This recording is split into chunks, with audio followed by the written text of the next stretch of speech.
Hey guys, I'm Jana Kramer. I'm 38 years old. I am a mother to two beautiful kids. I'm an actress, singer, podcaster, author, winemaker, and I live in Nashville, Tennessee. Being a mom is my everything. I always say I'm a good singer, I'm a good actress, I'm a good podcaster, but I'm a great mom, and I take a lot of pride in being a mom, and I take a lot of pride in being the best version of myself for my kids. I wanted to get a breast augmentation for a few reasons. First and foremost, because when I looked in the mirror after kids, I was kind of like, oh man, it doesn't look the same. And I didn't feel my best version of myself. And I also am on red carpets and doing things, and we're having to tape my boobs and try to make them look full and fit things. The process of getting my breast augmentation was a lot of research at first, just because I wanted to have all the knowledge and all the questions before I started sitting down with a surgeon. I met with a few, but then when I sat down with Dr. Unger, I was just like, yep, this is my doctor. He answered all my questions, and I just felt really confident in my decision. And I talked to other women that have had breast augmentations, and so that also helped me feel more confident in my decision. My first consultation with Dr. Unger was awesome. I mean, our relationship is really fun. He made me laugh. He made me feel comfortable. He filled me with a lot of knowledge. He answered all my questions, and I left there knowing exactly what I wanted to do. He told me that Natrelle Implants was the implants that he liked to use. He backed it up with research and showed me photos of them. And then also I was able to feel the implants. I was able to juggle them. I was able to do whatever he showed me. And I felt confident with everything he was telling me about Natrelle. And then also I just personally liked the feel too. So I was like, okay, we can put these in. So when I was talking to Dr. Unger about the look that I wanted, I told him I wanted to feel like myself, just with a little bit more pizzazz. Like I wanted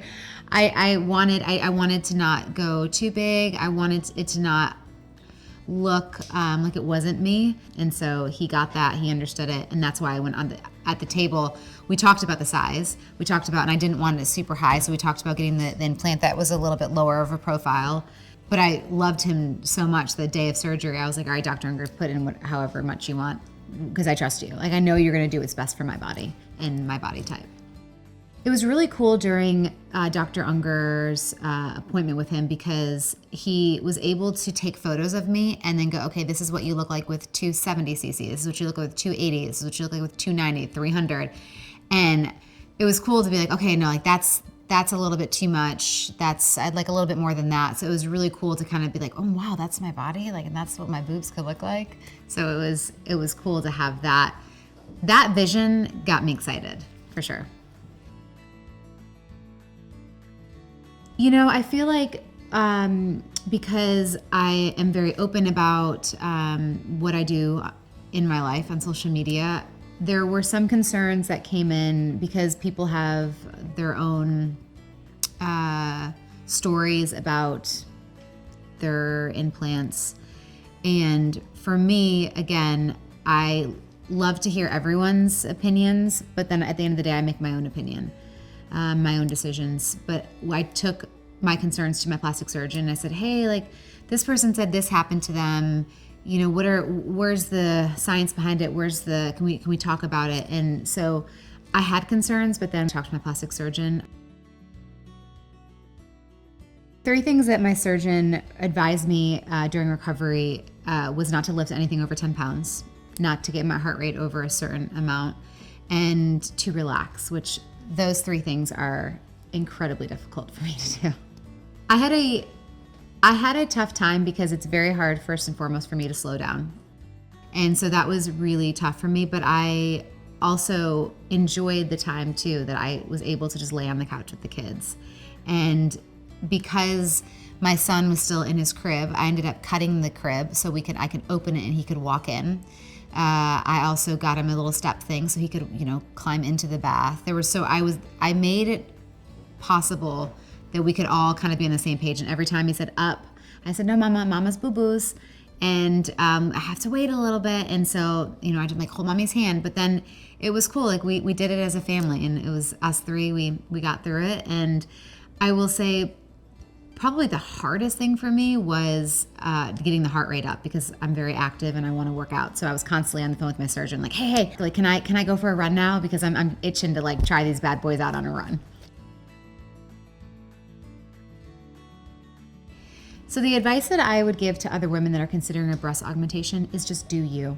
Literally do you. If it's what you want to do, do it. If you are nervous and you've heard things, talk to other women that have had breast augmentations. Talk to a surgeon. Talk about it. Talk about any concerns you might have. And also, if you just want to do it, like, do something for yourself. You deserve to be happy however that looks.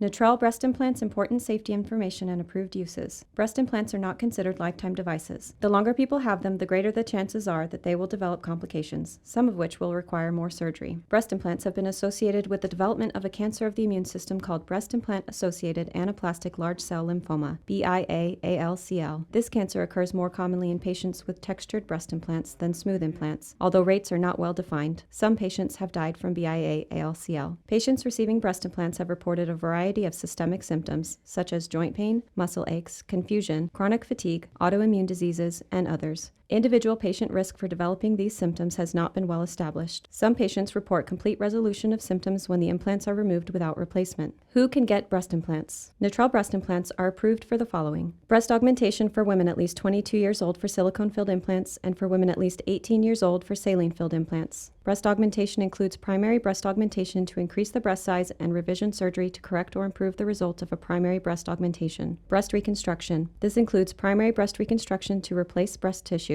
that has been removed due to cancer or trauma, or that has failed to develop properly due to a severe breast abnormality. This also includes revision surgery to correct or improve the result of a primary breast reconstruction. Who should not get breast implants? Breast implant surgery should not be performed in women with active infection anywhere in their body, women with existing cancer or precancer of their breast who have not received adequate treatment for those conditions, women who are currently pregnant or nursing. What should I tell my doctor? Tell your doctor if you have any of the following conditions, as the risks of breast implant surgery may be higher: autoimmune diseases, example lupus and scleroderma; a weakened immune system, example taking medications to decrease the body's immune response; planned chemotherapy or radiation therapy following breast implant placement; conditions or medications that interfere with wound healing and blood clotting; reduced blood supply to breast tissue; clinical diagnosis of depression or other mental health disorders, including body dysmorphic disorder and eating disorders. Those with diagnosis of depression or other mental health disorders should wait for resolution or stabilization of these conditions prior to undergoing breast implantation surgery. What else should I consider? There is a boxed warning for breast implants. Please see bold text at beginning. Many changes to your breasts following implantation are irreversible. If you later choose to have your implants removed and not replaced, you may experience dimpling, puckering,